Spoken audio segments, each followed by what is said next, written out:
Hi guys, so this is the product that I'm going to be reviewing today. It's a Sephora product. It is a Moon Shadow Baked Palette in the color In the Tropics. From the top right corner, it's St. Vincent, Seychelles, Barbados, Belize, and Peru. And the bottom right is Lucia, Martinique, Fiji, Bermuda, and Grenada. Those are the colors from right to left, starting from the right. In the back, it's clearly labeled the names, but I do find that in the back, it is sort of written in French or some foreign language that I don't know, so that's what sucks about it. But I wish the colors on the inside of the palette were clearly identified, because eventually these markings are gonna run off eventually. Okay, so starting off with primer, I'm going to take Urban Decay's original primer. I definitely don't like this primer, but as you can see, I use a tester, so I'm trying to use it before it dries up and gets all dirty on me and disgusting. So I'm just going to use that all over my lid, from the lid to the brow bone, to my inner corners, to the lower lash line, all over the eye area. So here I am showing off the palette, acting very happy, but I'm not because it's 9 a.m. But let's get with it. I'm going to start with the double-ended brush from Lower Gallery. The paper that came with this palette did recommend that you use these shadows wet, so that's what I'm going to be doing. I'm going to be spraying a little bit of water on the back of my hand and dipping the fluffy brush in it. So dipping that fluffy brush into the color Belize, which is that red color, I do notice once the color is set onto the eye, they don't move at all. I have a video clip of me trying to blend out this color once it is dried, and it doesn't work at all. So just a little tip that once it's wet and it's dry, it won't move. So it does set really nicely. Also, the longevity with these eyeshadows, I did wear it all day on Easter Day. I was out downtown, I was out shopping, I was out doing a lot of things, and the longevity was probably about 6 hours. And it wasn't that I used a cheap primer, I used Urban Decay. The color payoff started to dwindle away, and I did find that it did crease after a while, and these eyeshadows did not withhold against water, which isn't something that is expected of these eyeshadows, but still would have been pretty nice for it to be such a high quality eyeshadow nipper just to stand up a little bit against water. I'm gonna take that Belize color underneath the lower lash line because I did really like this color a lot. It was really beautiful and a perfect copper color for brown eyes, so I really like that. And if you see a little hairy person back there, that is my boyfriend. He was watching the playoff game, so a little awkward, but hey, we'll move on with the video. This palette was not cheap. It was, I think, $28. And now that I'm looking at it, it's only been a day. It's Monday after Easter, which was on Sunday. That red color that I used, it's almost about a fourth gone now. So you're not gonna get a long time of. Next step, we'll be taking a highlight color. This is a champagne gold highlight color with St. Lucia. It's champagne gold. It's really pretty, really pearlescent. I put this in my highlight areas, so which is my brow bone and my inner tear duct.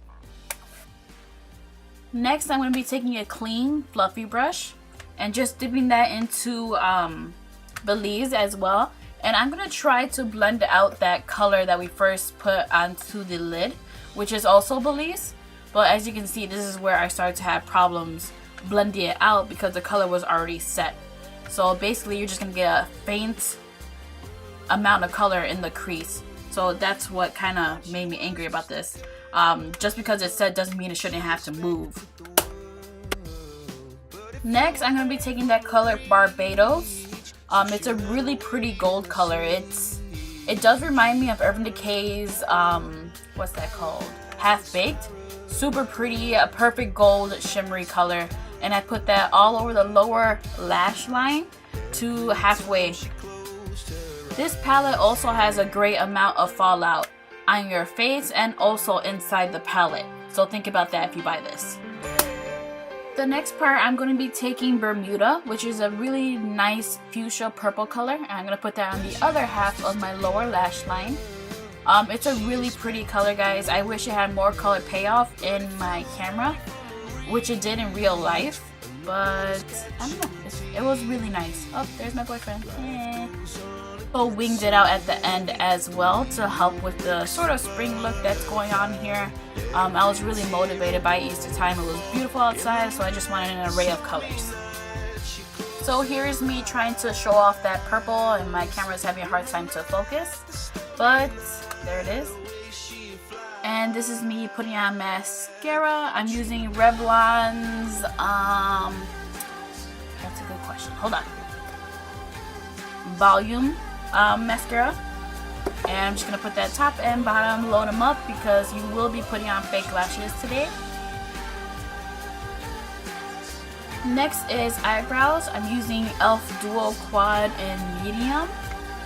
That's another thing about that sucks with this palette.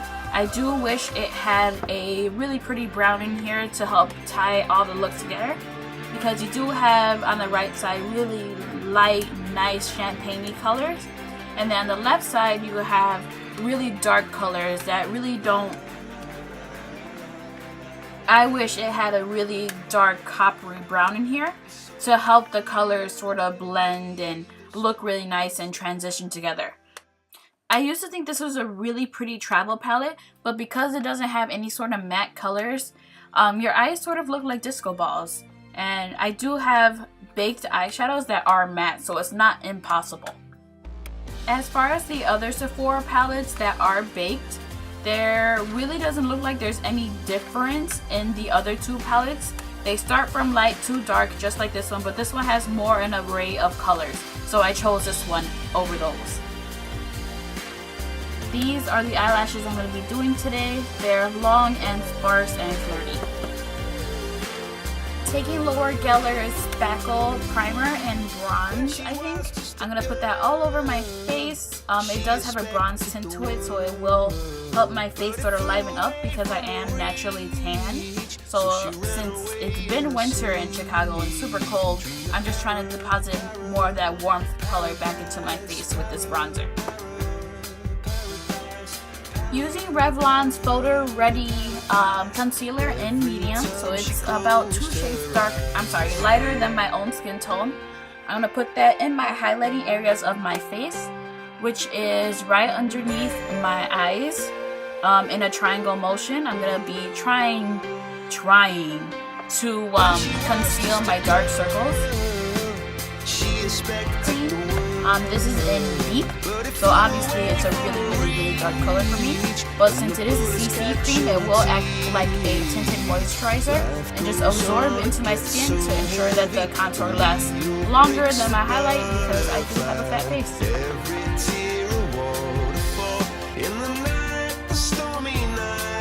Next is taking NYX's Liquid Illuminator. I don't know if this comes in any sort of colors, but it's basically a pink pearlescent color right there next to the bronzer.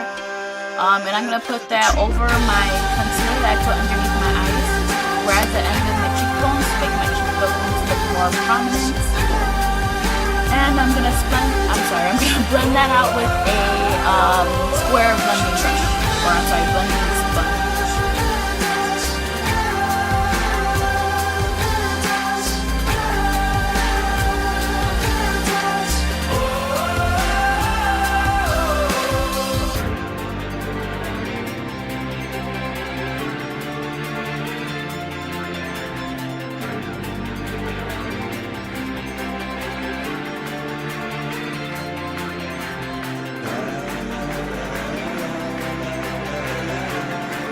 This is the part where my boyfriend started to complain that my makeup is taking too long, and that's when I hate this thing.